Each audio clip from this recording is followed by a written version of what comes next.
game was really good. So if they can just get both those good parts in order, I think that they should be the favorite coming into this game. I think the early pressure from Aoya has been incredible. However, Pentanet are a bit of a wild one in terms of what they draft, what they do, how they play. They're unbreakable mental. So I do think this should be a game that can provide us with not only an idea of how good these teams are, but also a lot of unorthodox gameplay, which I'm a huge fan of. Always fear the team with nothing to lose, Chronicler. That is absolutely that. And already the LCO has got further than the region has ever gone before. All we needed was to completely nuke our region, and then we made it through. Well, Fiddlesticks also going to be banned away here from Pabu, of course, debuting that in his first game here at MSI, and that one is going to be taken away from him. So, interesting ban, to say the least, is now the final one to be locked in here for Pentanet.gg, and what's really come to mind for me is the lack of jungle bans outside of Fiddlesticks that have been taken off. So Morgana, we've got Udyr, of course, and the Rumble as center is going to be taken away. So, pick your poison, I think, is going to be the statement here. Will it be Morgana? Will it be Rumble? Or will it be just the tried and true Udyr? And it looks like Rumble is still the top of that tier list. The reason why I mentioned Udyr in the conversation is because we've seen him take down the Rumbles before. This is not necessarily an invincible pick. And it's also a pick that I think, while its early skirmishing is really, really good in terms of setting up for ganks, it doesn't provide as much, right? You only have the slow, you do have a lot of damage, but that in of itself is not enough. So I'd like to see it with solo laners that do actually have a consistent way of allowing that Rumble to get a lot of damage. There's also the possibility for a flex, which we haven't really seen, right? It's mainly been Rumble in the jungle, but there is no reason why this pick cannot be flexed. True. Specific matchups, you can take a top, but obviously a bit more risky, as we do see the Kai'Sa and the Udyr. Neither of these very surprising. Udyr, as you pointed out, clearly outside of Morgana and Rumble, the big favorites. And it's actually interesting to me that the Morgana just gets completely ignored here, because I do feel like that pick is stronger than the Udyr. However, it's basically been permabanned, and Udyr is a comfort champion that junglers have been playing for literal months, and in that way it does make a lot of sense, whereas Mad, this is shaping up to be one hell of a teamfight draft. Yes, and they don't really care about hiding any picks or anything like that. Both solo lanes and the jungle already locked up here with not a lot of flexibility available unless you want to go full crazy scientist on it. Yeah. As the Urgot, definite comfort here for BioPanther, going to be locked in. Fun fact for you, by the way, BioPanther is already an international champion, having won Rift Rivals in 2018. So there we go. Maybe this is the first time we've got past the group stage at MSI. However, some of our teams have already claimed international victory. So I had to say that. I understand. Yes. You know, I understand. Close to your heart. And it has to be done, as we see the Tristana getting banned away. And this, of course, that has not been a single support picked up, unless we see Rumble support, but that's not something I really expect to see. That will be way out there. And outside of that, no bot laner picked up for the Lions yet, whereas the Kai'Sa, basically the strongest pick at the moment. Tristana, of course, a very popular counter pick into it. As we saw last game, yeah, it didn't look like a counter pick, did it? I mean, outside of laning phase, it didn't. Like, I think in laning phase, it went very well. Afterwards, Ghost didn't have an impact, and Beryl got caught way too many times. If you can avoid that here as Pentanet, you're going to be just fine. And it's interesting that a lot of these picks get kind of banned away, but the main thing that we see with the Kai'Sa, the Nautilus, can still just be picked up here on R4 for PGG. So I think at Pentanet they can pick up the Nautilus, they can keep hitting their mid lane and probably end up with something scaling. And there we go. I like that. I think that otherwise it's too simple, right, for Pentanet. It's super straightforward what you pick at that point in time. And the Victor also takes away a safe scaling pick from Chaz, and also one of, I think, the more consistent matchups into the Orianna, where you can actually match her scaling. Well, we'll see exactly where Chaz wants to go. Of course, doesn't need to save mid lane for last pick, because of course it's just the bottom lane to go down, and that's a Kassadin. Of course, Chaz already playing Zed at MSI, you know, loves his Kiana as well, and now it's the Kassadin. We have seen this once before, didn't necessarily go super well.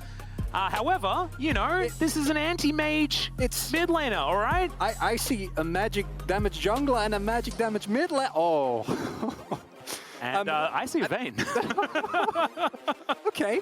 Okay. Yeah, there's a lot of stuff happening in this draft, and I think that the Kassadin is actually lovely if you look at it in a vacuum into a Orianna and a Rumble. Like, I like the idea behind it, but I also feel like Pentanet, they don't really have great engage thus far. Kassadin makes sure that their composition, which was already short range, is now playing an extremely short range, basically outside of Kai'Sa, effectively full melee composition into a Orianna, Gnar, and Rumble, which is up. Yep, there we go. Full. Thank you very much. We are extraordinarily short range here on the side of Pentanet.gg, and the Vayne is going to be able to shore up this mad composition. And I feel like this is a similar story to what we saw last time around, but this time it's Mad that are wearing the RNG shorts, which is a composition that's pretty standard. Maybe the Vayne might be a little bit more out there.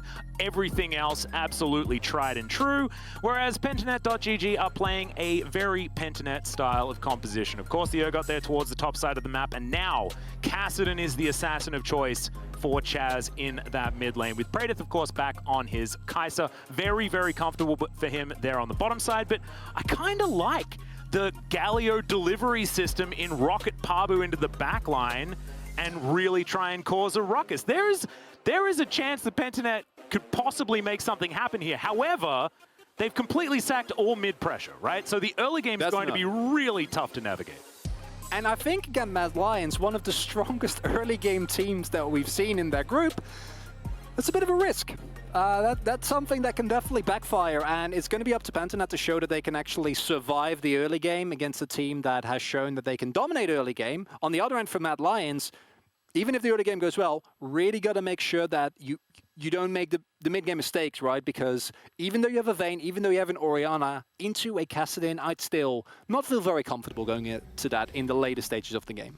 Yeah, this is going to be a very interesting one as we make our way on to the Rift for game number 2 of the Rumble stage. Mad really wanting to shore up some of their inconsistencies. You heard the desk talking about it. They have been up and down. Their play style has gone all sorts of different ways, and we'll see whether that is going to be more consistent here as they move towards a potential knockout stage berth. That is what everyone is going to be vying for. And if you do fall behind as Pentanet, your comeback potential is strenuous at best. I was wondering which word you were going to go for there. I like strenuous. You know? Yes, it's not. I was going to say borderline impossible, but that's 2 words, so I guess you chose just 1 word, and I like that a little bit more. Yeah, it's just really hard with a composition that relies on just diving in extremely aggressively, basically blowing someone up instantly. Even with not taking the casting into account, right? Like, you need to actually get onto the back line, which can be hard against a composition of Mad that can kite back decently well. I also just need to make an aside here that Celestial Kassadin has been chosen, and that is the unofficial Oceanic skin. It took way too long to actually come out, so it didn't actually get called the Oceanic skin. We waited for it for a really, really long time. However, in essence, that is the correct skin. So Chaz gets points for that as well. Not going to count towards winning this game whatsoever. However, in my heart, it means a lot. I do appreciate that you're giving us the, the Oceanic fun facts, showing us some of the depth of the region, some of the history. However, in terms of actually winning this game, as you say, it doesn't help you a lot, and I want to see to what extent Mad Lions can play around this early game pressure. That's a big old flash in. Kazi immediately going to flash out as well as the heal is also used. So that's trading up when it comes to the summoner spells, but definitely trading down when it comes to taking way too much damage here on the Kai'Sa. As Kai'Sa flashes forward, not going to get in range to stun up Praedyth, and now the pause is going to ensue. So already a lot of action there towards the bottom side. Not a lot of summoner spells remaining, just an Ignite there for the Mad Lions, and we've got both of them, I guess, for Space Vayne or Kai'Sa there on the bottom side. So, this is finally our time to shine, Chronicler, because of course, if you guys have ever watched the LCK before, we like pauses. We enjoy this. We will update you on exactly what has gone on. No idea just yet as to what the issue is over in Iceland, but as soon as we know, we will come back and we will tell you exactly what is going on. But we now get to talk about the fact that this is your first international cast, Chronicler. How are you finding it so far, 1 game in? Lovely, to say the least. I am super excited to finally, be a part of all the regions, all the stories, and be able to really shine a limelight on all the talent that we have within the League of Legends scene, right? Like, even if you look into this tournament, Pentanet came out of nowhere and basically became everyone's favorite team, regardless of whether they win or not, right? I think that the teaser that we saw earlier today, like moments like that, where it's semi-serious, it's not really, but also a little bit, and you see the death stares, like all of that is just absolutely wonderful. Not to mention all the interactions that we get on social media as well, as Ender, of course, brought up Perks finding as many ways to talk down to Mad Lions as possible. That is only going to make the C9 Mad Lions game that is going to be coming up later all that more interesting, especially with how well Humanoid's been playing. Certainly has been a player that I've been impressed with so far this tournament. But, of course, the Rumble stage is where you really need to lay it all out there, and we'll see whether now on a matchup where he does have a range advantage in that mid lane could potentially find some avenues to victory against the Kassadin, which I'm very excited for. You know the countdown is happening the moment a Kassadin is in game, and is it the same sort of countdown as like a Kale countdown, or is it a different one? I feel like the Kale countdown is also a little bit outdated because it's not. She's not actually. She got buffed again this pair on the 11.10, right? But on 11.9, like, Kale's countdown basically is a really long countdown to nothing. And it's just like the timer runs out, and then you just sit there. And then you take your dinner out of the microwave, and it's like still cold. You're like, what the heck happened? I thought I waited long enough. Apparently, am I supposed to wait to 18? Do we get to level up that ultimate to 4? Is that a thing that can happen? No, it's not. It's not, unfortunately. And I think Kassadin is not in the greatest of place at the moment, even in a situation like this where, like I said, you're still going to be sacking so much mid-pressure. I think Mad Lions are definitely going to punish that. But even against teams where you get away with it, I feel like it's still okay, but it doesn't provide the literally I hit 18 or I hit 16, I hit my level 3 ultimate, and it's basically over, right? I think there's a lot more counterplay available. And in that context of just everything that Pentanet has picked, this Vayne pick from Kazi it's such a I dare you to jump on me move, right? Because Vayne has very limited range. She has a lot of mobility with Tumble. She can self-build with Condemn. There's also plenty of opportunities for the rest of the team to kind of keep her safe. But simultaneously, it's a very short-range AD carry. And you're playing a short-range AD carry into Kassadin and Galio and Urgot. And all of those are terrifying. So I think that can create really cool situations, or you just get hit by one thing and you die. Yeah, the thing that's really interesting to me is that, Vayne's short range. Yeah. And then Pentanet GG are like, hold my beer. We can be shorter range than you in every pick that they have, basically. Of course, Urgot, technically a range champion, but shorter range than good old Vayne. Kai'Sa might be able to stand up, but we've actually seen so many times the Vayne picked into, who I like to fondly call Space Vayne there on the bottom side of the map, because the lane matchup actually isn't too bad.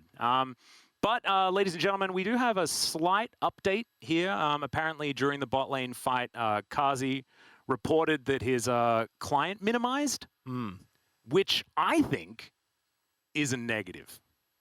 I think that's bad. I definitely chalked it up in the cons column. Yeah. Yes. Yeah. I don't know. Like, how do you do? Is that like an accidental Alt-Tab? Or something like that? Or the computer just having a little bit of a fumble there? That is what has actually happened, and hopefully we can update you as soon as we have any more information as to that one. As you can see, the Pentanet boys definitely looking in high spirits. Which is absolutely no change from the rest of the tournament forever. Is Pabu? I'm a little bit disappointed, to be perfectly honest. He has been bringing out a lot of his crazy picks. We saw the Fiddlesticks get banned, and I thought that might have baited him into picking something even more crazy. But decided to just go with the Udyr, which has been the standard pick into the Rumble. And of course, you do need to try and keep up as much as possible with that jungle clear. And it does make a little bit of sense, but I'm still just a little bit sad about it. But it's a really interesting composition that they've pulled out, despite the fact that, they have made certain sacrifices in order to get there. If this was no rush 20, like we like to talk about, you jump in at 20 minutes, everything's even, you're feeling pretty good with a comp like that. But it's how this early game's going to go that is going to change things, as Kazi's having, just going to hide from the camera here. He's minimized himself, maybe. I'm not entirely sure. A little peekaboo there. I like Kaiser is just not like, going to be phased by this whatsoever. I gotta imagine at this point, Kaiser is also very well acquainted with Kazi's shenanigans, and he's just sitting there like, yeah. Oh, man. But so far, I mean, all of the action has been there on the bottom side of the map, and I just want to get back in there so that we can find out what's going to happen next. Do you really? I have on very good authority that you actually love pauses. So maybe don't break the fourth wall. Come on, man. This is you got to try and keep it together. And you got to talk about the fact that we want to get back to MSI as soon as possible. But this is a difficult one to really figure out, right? Because if it's an in-game situation, you can have a look at like what the bug was, you know, things like floating Alistair, stuff like that. Yeah. Like that, you can clearly see this is a problem. The cow should not be levitating. Let's try and address that, you know, things like the trundle issues that we've had in the past, things like that. This is this is different. It may not necessarily be a client issue, but let's have a look. Do have another update for you. And as I say that it wasn't necessarily a client issue, it was. It was. League officials have determined that this was in fact a client issue, and we will be offering a chrono break to the Mad Lions at game time 2 minutes and 4 seconds right before the fight had occurred. So we'll see whether they actually take it. I'm not sure whether you necessarily want to. This is a really interesting situation, right? Because I wouldn't say that Mad Lions entirely lost out in that situation, but I think we will be able to update as soon as we can as to exactly what their response is going to be. And Mad Lions have, in fact, accepted. I realize it's all just coming straight away, you know? We're getting all of the information back to back to back.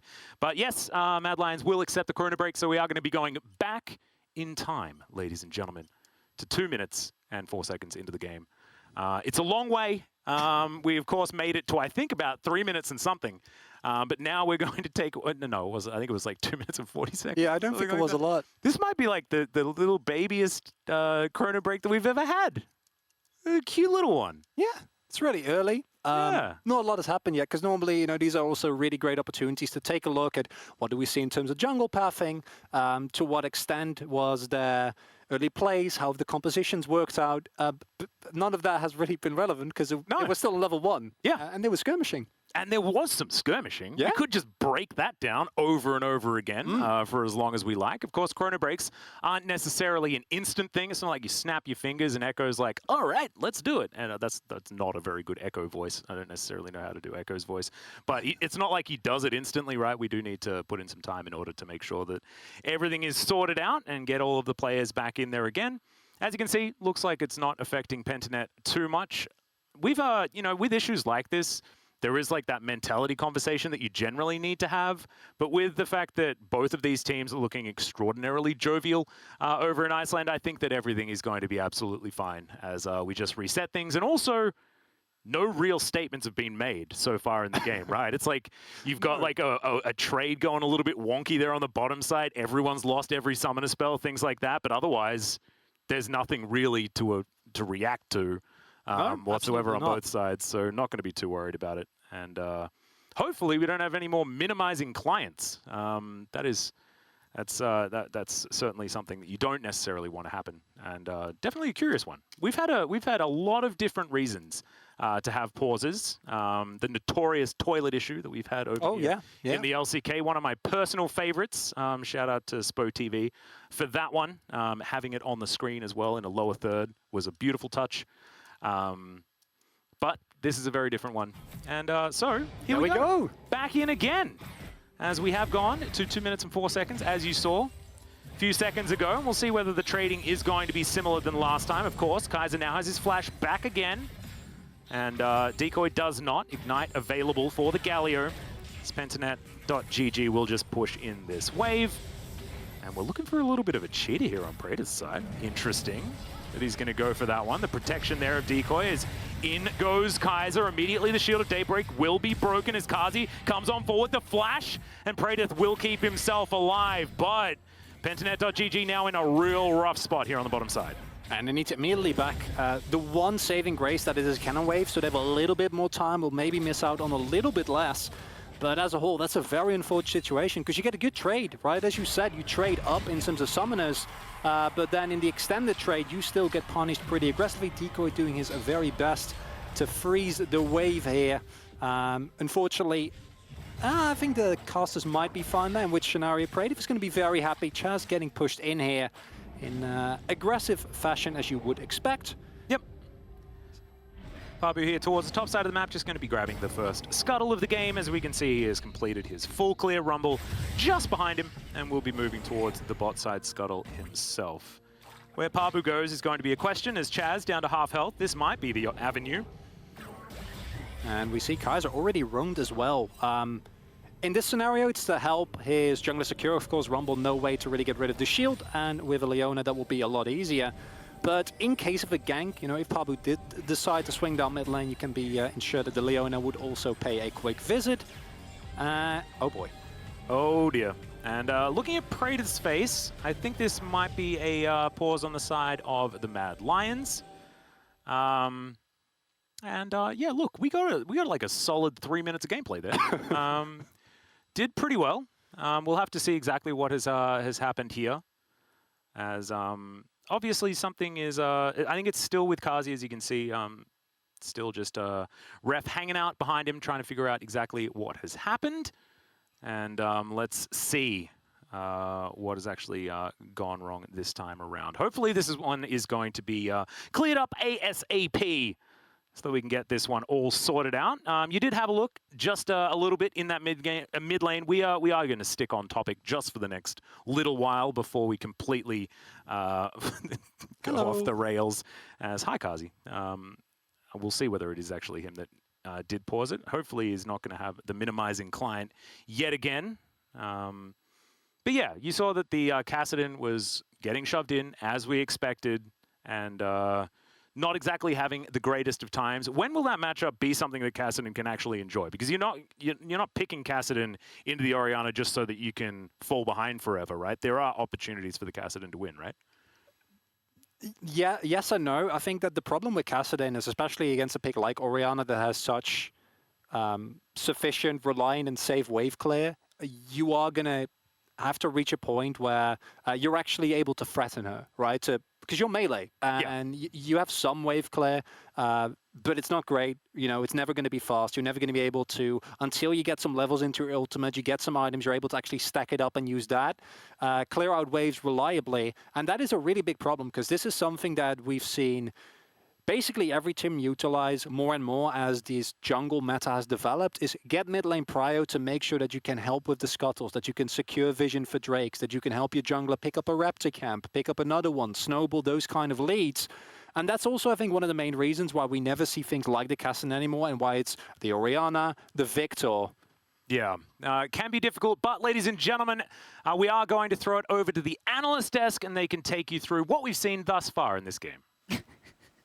Thank you, Atlas. We've seen so much. We've really just seen like one trade, I guess, in the bottom lane. You know, I bet they wish they had an analyst desk for LCK, because when those pauses get long, it can be tough to fill for 45 It's true, minutes. but they do a phenomenal job, to be honest. Don't have the luxury always of throwing to someone else, but that's great. We can get our analyst's opinion on the draft that has been fielded. However, Ender, you did come out of a referee role before you were a caster. Tell us about these kinds of situations. Obviously, you can't talk, I guess, what is it, in the first couple of minutes, or what's the situation? Yeah, I mean, usually for the first like couple minutes or so, they're told like don't talk. You know, if they say something, it's like, hey guys, shut up, be quiet. Yeah. And then ultimately, once it's determined, usually that it's not like an audio issue for one player, and like the issue's been communicated, then everyone's allowed to start chatting. I see. So once it's fair for both sides to talk evenly, that's when we sort of invite them back in. Yeah, a bit of an annoying situation because you had the chrono break, and as you said that they retake all the game that has been played, so if it's early in the game, that's easier. It's concerning when immediately after the chrono break is completed, there is another pause by the same person. Yeah, the good thing is it probably shouldn't be another issue with chrono break. Like if there was an issue with chrono break, then it would be like doomsday potentially. You have to like remake the game. We didn't say that. Yeah, we didn't say that. Not We say didn't that. say that though. Karzi just having some issues there. Yeah. And of course, they can also like look and make sure that he didn't like add keystrokes. Like you can determine that he didn't actually hit Alt Tab or something because all that's recorded. So yeah, Carzzy not Alt Tabbing in the middle of a play to get a free. Oh, that's actually good to know. I always wondered that because like how could you actually detect if someone did just press their flash by accident or because The power of technology. Do they have to give beforehand if where they put their flash and stuff and where they put their summoner spells, is that like recorded so that if it's out of the ordinary? So I think it's technically recorded. I don't think they have to like give that, but you can like find that out by looking at the league settings. But they have like a tool that tells you what every button they've clicked. The age-old debate. Okay, very, very interesting. Aside from the referee knowledge, Dagda, what did you make of the compositions that these teams fielded? Yeah, I mean, I'm kind of interested to see how Pentanet play out their strategy because it feels like this is a very Pentanet style of game, right? Where you've got the likes of the casting coming in for Chaz in the mid game, you get that late game scaling, but it also you've got like a facilitator alongside in the Galio, which gives you the opportunity to dive that back line. And when you're looking at, Carzzy, who's going to be relatively short range in this Vayne, same we're looking at Humanoid on this Orianna. I think if you can get to that late game stage, you have such a big opportunity here for Chaz. I'm sorry, I have to cut you off, my dear. It's going to be extra awkward because there's a little bit of delay, but we have to go back into the game because the players are ready. Thank you, Dagda. Thank you so much, Sharks, and everybody else over there. I'm really glad that we managed to get the referee lesson from Ender there as well. This is actually the weirdest thing ever. Normally, we over here at the LCK would just talk forever. But having someone to throw to is like the weirdest experience. You're exactly right, Ender. Now, back into it, everything hopefully going to be absolutely short up here for Carzzy. Not going to be minimizing his client or anything like that. And it's as we kind of expected, right? Kassadin getting pushed in the mid lane. And the jungle is just trying to farm as quickly as possible. And once again, we've got our bottom lane that was a bit spicy the first run through, but in this particular timeline, hasn't necessarily been as aggressive. And honestly, for Pentanet, this is a pretty good situation. Oh, Praetive. And immediately, we've got the double taunt to come through from Decoy, immediately able to answer the Zenith Blade, and then backing away. So we're all fine. However, on the top side of the map, Elyoya gonna flash on forward, misses the first harpoon, lands the second, but BioPanther makes it to his inner turret just fine. And I was gonna talk about the fact that thus far, Mad Lions haven't really been punishing that mid lane, Kassadin, and they do it right here because the fact that Humanoid was able to crash such a huge wave in on the Kassadin means that he can teleport topside without any repercussion as the teleport comes back Speaking in. of teleported top lane, this is with repercussions as BioPanther is going to put Elyoya underneath it, and everybody else just leaves. All right, that's one way of doing it. Is Kaiser finally going to catch up with Praetive? Carzzy locks down the kill in the 2v2 on the bottom side of the map to answer.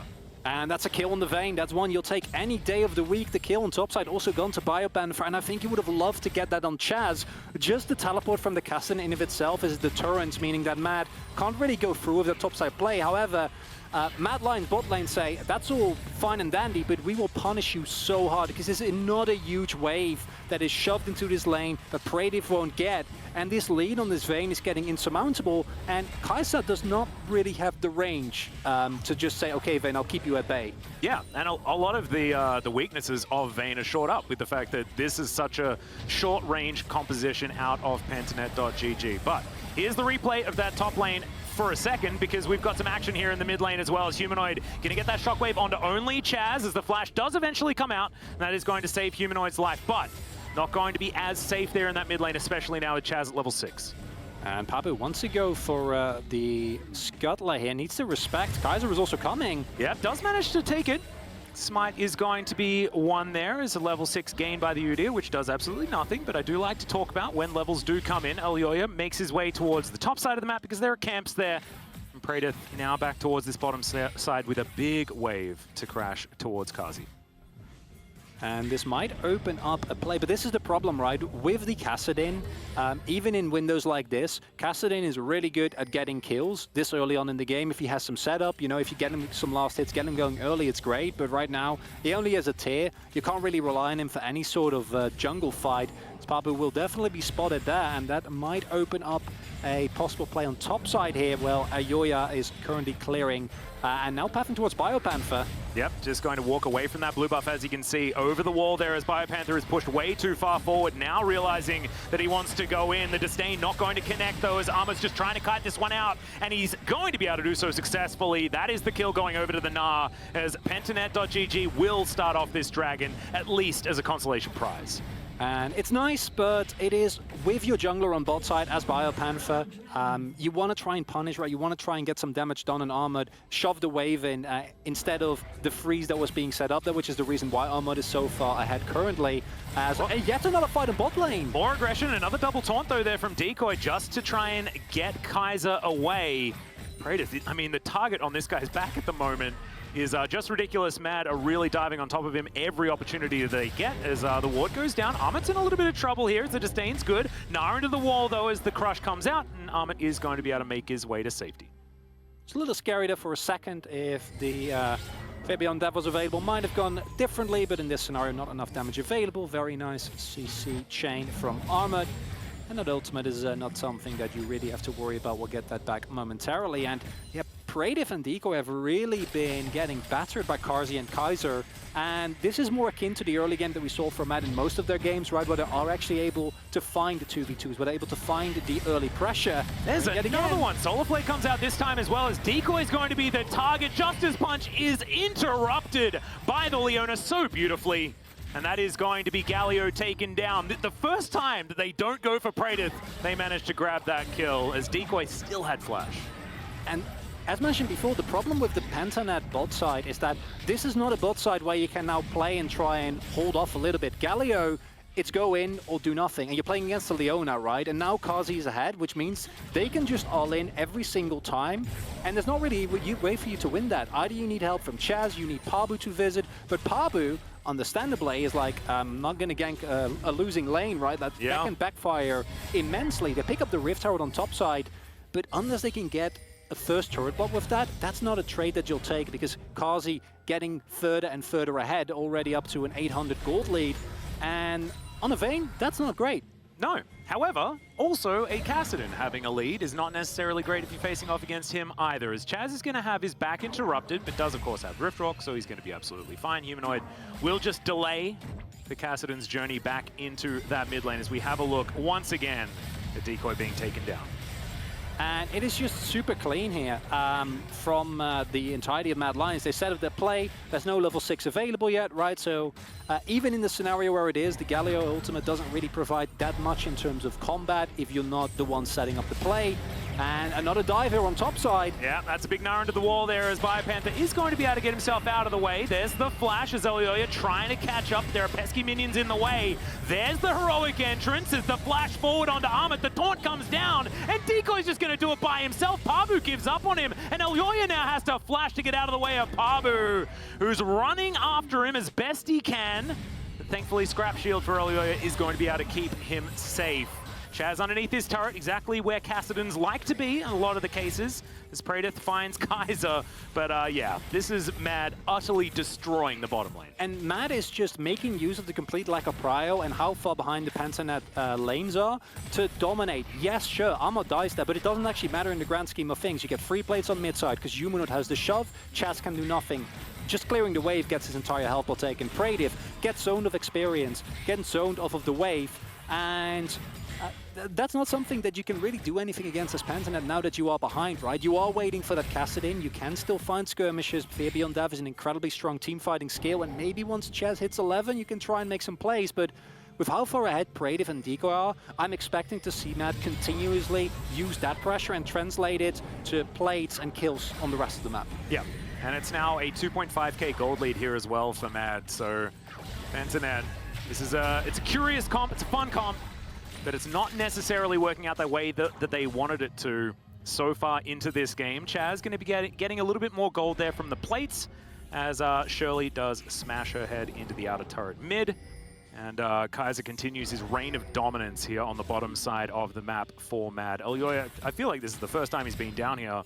It's just been Carzzy and Kaiser taking control just by themselves. And I think we're now going to start to see Pentanet run into the issues that we said earlier. Oh, That's, Shockwave goes wide. yeah. But Looks like blue buff should be going over to Chaz. Nothing to see here. Don't worry, Chronicle, it's fine. But it's still a level 10 Kassadin, right? And like level 10 Kassadin is basically a glorified caster minion. And he will level up, okay? Yeah. Eventually he'll get there, but he's not quite there yet. And even level 11 is not the spike that you're looking for. And I'm just happy to see Mad continuously look. You don't actually need to go in for that invade, right? You don't actually need to make that play, because just you being there, just you pressuring, gets you, yet again, played on top side. And this pressure play from Mad on every single lane around the entire map is now going to get them the first turret blood. That means that this subsequent fight is going to be way easier for him than it otherwise would be. And as Pentanet, you're basically forced to start like contesting objectives. Not this one necessarily, but every subsequent one for sure, from such a big deficit. And that is terrifying with a comp that is this short range. Yeah. And Pentanet.gg, they are losing in every single lane. However, they were winning in the river.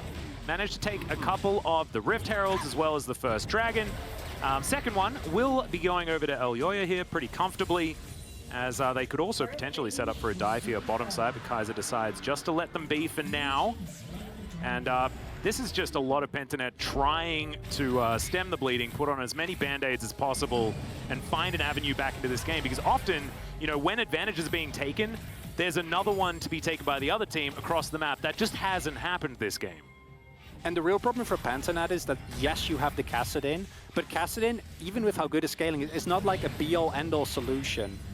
If he dives in and he doesn't instantly gip Kazi, like, you're still gonna have a huge problem, right? Yeah. Mud is really far ahead. Narkin wins teamfight single-handedly. You have one of the strongest teamfight ultimates in the Rumble Equalizer. You have Humanoid, who is just casually sitting on an insane amount of gold. Like, look at both Armored, Kazi, and Humanoid. Yeah. All three of them can carry teamfights, especially this early on in the game. And I think as Pentanet, you're just looking at like, well, just hold on. I don't know how. Yeah, exactly. It's like, what are we waiting for, actually? You know, does it actually get better than this? That's the thing that's really, really scary here. Because like you say, the money's on all the right people here on Mad's side. And I just don't see where the upside comes from for Pentanet right now. You also don't really have ranged wave clear. I mean, that's they don't have also a ranged problem. anything, Chronicler. They have a Kai'Sa, okay?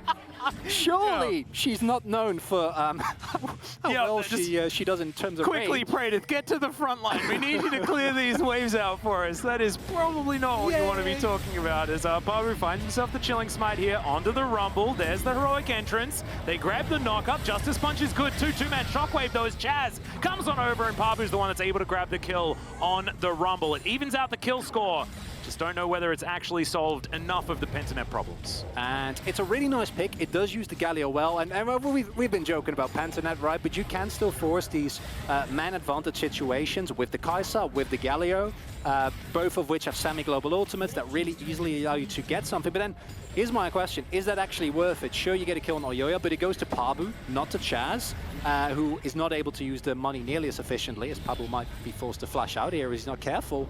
Yeah, well, Amit, let's see what he can do. Doesn't exactly have much of an arbar. The flash on forward is Biopanther coming on in as well. Kaiser in a bit of trouble, but he's very durable, and all 5 members of Pentanet want this second Rift Herald. I think I spoke in error before, as that is going to be Kazi 1v1ing the Kassadin there on the bottom side of the map. Not something I would necessarily expect. The Shockwave's going to be flashed there from Biopanther, and unfortunately for Pentanet, they can't actually get anything out of this one. Ahmed is going as far deep as he possibly can, but that's going to be a fear beyond death, and Biopanther will be able to put a stop to it. That being said, that's the end of the good news for Pentanet.gg. It's a crazy mid-game. I think that Chaz got interrupted while trying to teleport. Kazi maybe found him stunned into the wall. I'm sure we get a replay of that later on, but yeah, Pentanet, it's nice that you get the kill on Kaiser, but you use so much trying to kill Leona. Mad just by that time. The fact that Ahmed then afterwards goes in, doesn't actually slam the people into the wall amidst the jump is a bit unfortunate.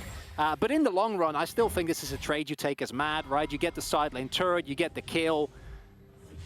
And yeah, spotted out, just confirms into the wall. Okay, not a lot that you can do there. Very unfortunate, as in the end, you know, you get the solo kill in your vein, which means that Kazi's going to be even more at. You get the turret, funnel more gold into her. You pick up the Rift Herald. The 2 kills that you give up don't really make that worth it for Pentanet. if you want to be really positive, and I know how much you love Pantanat, Atlas, so I want to give you a shimmer of hope here. Okay, Every minute that you're in this game, also it gets you where you want to be, right? Like, just get Chaz to 16, try to use the sideline pressure with your semi-globals, and make something work from there. Is that a goal? Right, okay, so we're saying that if the game is still going, there's a chance that Pantanet.gg haven't lost yet. There is a chance, yes. That's perfect. I love that. That is perfect logic. Okay. It's brilliant. I'm glad. As long as the Nexus is still alive, Pantanet.gg have not lost. As the equalizer goes down towards the top side, and BioPanther is going to just walk away. That is going to be his exit of choice. Works out relatively well. And of course, the equalizer is on about a 4-second cooldown. It is pretty silly. As Shirley will bonker head into this inner turret on the top side, and BioPanther in a bit of trouble. He is going to get stunned up. Disdain is good, buffered, just to make sure that he can create as much distance as possible. The damage has been done. As now Praedyth is just going to get found out by Humanoid, just standing his ground though, and 1v1s the Orianna, soaks all of the burst and says he doesn't care. Beautifully played by Praedyth there, not even level 11 and still able to just win that straight up 1v1. And here you see one of the reasons why that Kai'Sa is so feared. We joked about her not having the longest range. What she gets in return, as a BioPanther should not go in. Yeah, he's dead. Yeah, you can probably continue. Yeah. Sorry about that, BioPanther. But the trade-off for that is that her assassination potential, especially in isolated situations, is insane, right? If you get a full isolated Q combined with a plasma proc, that's just not a lot that an Orianna can do. A little bit over-enthusiastic from Humanoid there. And it leads to a Drake, and a Drake means that Matt's going to take longer to scale up. Yeah. And that buys time for Pantanet. I'm going to put it in the pros column 100%, as it is under a 5,000 gold lead, and perhaps that is going to be extending. Armor down to about 50%, trying to find the safety of his inner turret. Kai'Sa comes down as well as Pabu. Gives him a bit of a slap. Praedyth once again going to find Humanoid, this time not going to be able to grab the kill as he turns around, looks for that one auto. As Kai'Sa gets on in there, the equalizer is going to give Praedyth an exit, but it's via the Death Chamber, unfortunately. Pantanet.gg are going to back away from the bottom side of the map. And this game is certainly doing some things right now. Chronicler as Armor teleports in to look for a kill, but Decoy makes it out. Chaz may not be as lucky as 3 members of MAD have found him and will be able to put the Kassadin away as well. Elyoya not even able to really get in on the action. As Kazi, he's playing the game for the win. He's going to be able to take down the turret in the mid lane. And there's a lot of chaos here. There's a lot of cross-map plays. There's people getting caught in side lanes. They're almost kills. There's solo kills. There's 1v1s. There's attempted 1v1s where you get punished. But in the end, it's Mad that wins all the trades, right? The gold lead keeps extending. They're the one who actually pick up the objectives. They're the one who actually get the turrets. And while it's not the cleanest look, it does continue the trend of Mad. It might not look the cleanest, but they get the job done. Yeah, absolutely. I actually feel like Mad have played this one out very, very well, being able to find advantages exactly where they need them throughout the early game and this mid game as well. As we tick past 20 minutes, it's 7,000 gold the lead, and it seems to be only extending here for the Mad Lions, who have really, I mean, this team looks real good right now as they debut in the Rumble stage. Armit here on the top side of the map is just going to shore up this top lane of minions. And we'll see where the vision is going to be placed next. Because, of course, 3 minutes on this next Ocean Drake. Of course, you know, Pantanet.gg, they want to be able to grab another one, get to that soul point, but I don't think that's where the conversation's going to be. It's going to be about the Baron. And I think as Mad, you have so many tools to start with this Barony. You have all the hard engage in the world. The only thing you really need to do is to make sure that Pantanet doesn't get one of their godlike engages on a single target, right? That's really what you're afraid of. Isolate someone in side lane, throw a killer instinct, throw a heroic entrance, blow someone up, and then play the rest of the fight with just the potential to all in. Because if you play it slow as Mad, I don't think there's a lot that Pantanet can do. With this gold deficit, you can't really just hard force a 5v5 and go from there. As Chaz, you need to be careful. Yeah, sees Armor just in time to Rift walk away. Still going to take a little bit of damage there as the boomerang comes down, but now Mad find their avenue into the top side jungle of Pantanet.gg, but that one's real dark as in goes Decoy, out goes Decoy. Now Mad know exactly where they are. Solar Flare is going to miss, just gets a bit of a slow onto the Galio. They do back away yet again. Flash on forward, 2-man taunt comes on in. It's Pabu trying to stun up everyone. The heroic entrance is beautiful, but it's not going to be enough because he dies in the meantime, but they do get the Vayne. And that is the main thing. Support for AD, you'll take that as Pabu just runs into 4 people. That is not ideal, my friend. And Elyoya is now on a rampage as a result. That was such a good assassination by Pentanet, and then the jungler of all people walks into a brush. I don't even know if they can contest, because as mentioned, the deficit is sizable. Operation Kill the Vayne was successful, but they do give up basically everything from that point onwards. Now the Baron, a free pickup here for Mad Lions, who surely are going to be knocking on the doors of some inhibitors soon. Yep, and the backs are going to start the timer here for the Red Bull Baron power play as well, because this could be the beginnings of some nails in the coffin. Pentanet.gg. As look, it started so well here for Pentanet, but in our new Axe Effect replay, just Pabu, man. It's beautifully played as well, right? Because they layer everything on top of a Fear Beyond Death and Praetive diving in. But then that operation is successful, but as mentioned, that in itself is not enough. If you trade 1 for 1, it's kind of dicey if then one of your players, in this case Pabu, runs in and gets taken down. It's understandable from Pabu's point of view as well, right? Because you want to try and secure vision. You want to make sure that they don't just straight up run to Baron, and I think that might have been in his expectation, but now you are staring down a terrifying Baron because you have no turrets, right? Yeah. There's nothing to buffer these shots. On the plus side, they're still in the game, and Chaz is level 14, so... Your optimism is absolutely beautiful. Yes. Is it warranted? I'm not 100% It's certainly, sure. it's a dire situation, right? But, you know, they're still in the game. You told me that if they're still in the game, there is still a chance, as now they're trying to defend the inhibitor turret here on the bottom side of the map. Baron keeping all of these minions alive, and I think that Pentanet is just going to have to give this one up. Armit comes on forward, Stride Breaker's on in. That creates the space in order to take this one down. Pabu's going to take the opportunity to at least clear out this mid wave, but the rest of Mad trying to follow on up here, and he's not able to kill all of these minions just yet. Feels like Pentanet, they need to do something, right? But I think even if they try, is it going to go well? Your Harding Age is not that reliable, right? Pabu last time was able to get in from the back, but it literally is either Chaz or Pabu like getting in there somehow, and then you can layer. Your secondary initiation is really good, but your primary initiation really isn't, and that makes it so much harder. That's why Matt can just move forward with impunity. Yep, flash on out here from BioPanther as Solar Flare is going to go wide due to that. The Equalizer comes down. Praetor takes a fair bit as a few ticks do land on top of the Kai'Sa, but it's done exactly its job as the second inhibitor is going to fall here, and Mad slink back into the Pentanet jungle. And I think Elyoya, not the greatest start on the Rumble, but I think he went from 0-2-1 to currently 4-2-2 with a 400 gold bounty, really bouncing back extremely well on this Rumble. And ultimates like that might look a little bit silly because it doesn't actually threaten anyone, but you don't need to threaten anyone, right? You just need to buy space, you walk up, you kill the inhibitor, and it provides you with so much pressure on the map. And it looks like Mad, they realize that all they need is just pressure. A Hail Mary flank might be coming in from Pentanet, because otherwise I think they're going to lose this next inhib as well. Yeah, exactly. They might be sacrificing their Nexus in the end, and that is exactly not what you want to happen. As Elyoya, he's wrapping all the way around. Chaz looking for an opportunity. 3-man taunt there from Decoy, but he's immediately wiped off the face of Summoner's Rift. Armit gets a great defensive ultimate as well, and Mad's wallets are way too heavy. BioPanther goes down. It's a double kill for Kazi, and Praetor, he loves that emote, but unfortunately in this instance, it's not showing anything good. That's the ace, and that is going to be the game for the Mad Lions, who debut onto the Rumble stage absolutely beautifully.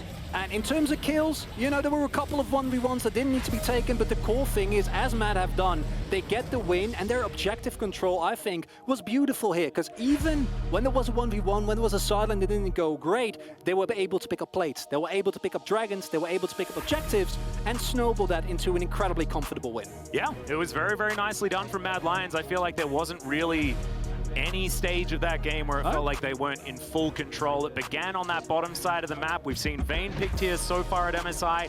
Did not work out whatsoever this time around. Looking pretty dominant as Mad take a well-deserved bow. Their first game is now in the books. Let's see whether that is going to continue to find victory as we move further into the Rumble stage here at MSI. And this really sets the stage for that game later today, right? Oh, yeah. I can't wait, because I'm really happy to see while Matt was scrapping a lot, and I want to go back to this because I think that is something that was missing from the early games, that consistency in terms of picking up the objectives and actually making sure that the plays that you set up around the map are not that high risk that you can get punished for them, because basically they were never really punished here, right? It was like I said, where kills left to right for Pentanet, but Pentanet were not able to